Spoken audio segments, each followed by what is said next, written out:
Vous avez la parole. Je vous excuse, Monsieur le Président. Monsieur le Premier ministre, l'Oxfam dévoile dans son dernier rapport que les 2153 milliardaires du globe détiennent désormais plus de richesses que 60% de la population mondiale. La France n'est pas épargnée par cet accroissement choquant des inégalités.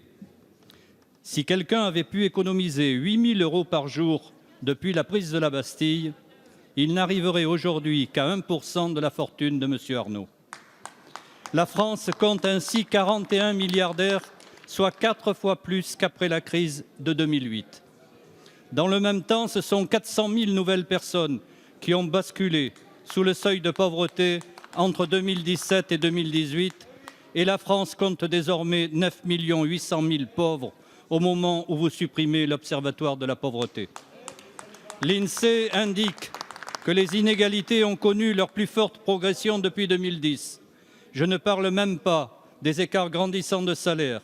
Le PDG de Sanofi gagne 343 fois le salaire moyen d'une aide-soignante chargée d'administrer les médicaments de sa marque. Pour expliquer ce boom des inégalités, un rapport du Sénat pointe votre politique fiscale, Monsieur le Premier ministre. La suppression de l'ISF, notamment, a permis aux 100 plus gros contribuables de gagner en moyenne 1 700 000 € chacun. Les femmes sont également les grandes perdantes de cet accroissement indécent des inégalités. Oxfam estime même que la réforme des retraites voulue par votre gouvernement va les accentuer. Retirez-la, Monsieur le Premier ministre.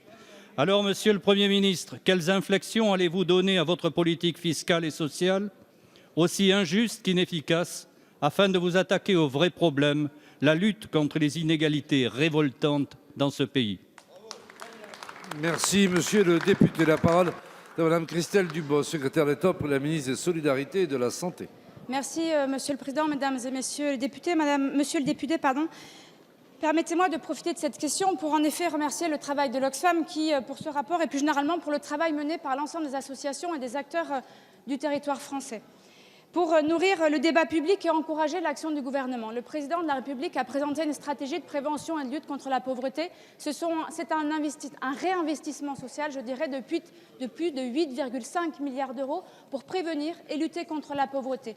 Vous avez parlé des chiffres de l'INSEE. Permettez-moi de dire que l'INSEE a également rappelé qu'ils n'étaient pas consolidés et qu'ils étaient une estimation. Permettez-moi juste de vous dire que les estimations que nous avons, parce que nous avons augmenté la prime d'activité, permet de réduire ce taux de pauvreté pour le premier semestre 2019 de 0,5 points, de 0,9 points pour les familles monoparentales. Que pour la question des familles monoparentales, à partir du 1er juin, nous allons enfin leur garantir le service de paiement de pension alimentaire. Quand vous avez une famille qui attend sa pension alimentaire de 170 € en moyenne par mois par enfant, c'est un calvaire au quotidien parce que c'est cette famille-là qui a une problématique dans son budget et sur lequel nous devons accompagner dans ce cadre-là. Et c'est ce que nous faisons également dans les points conseil budget, permettre à ces familles d'avoir des lieux où elles vont pouvoir être accompagnées.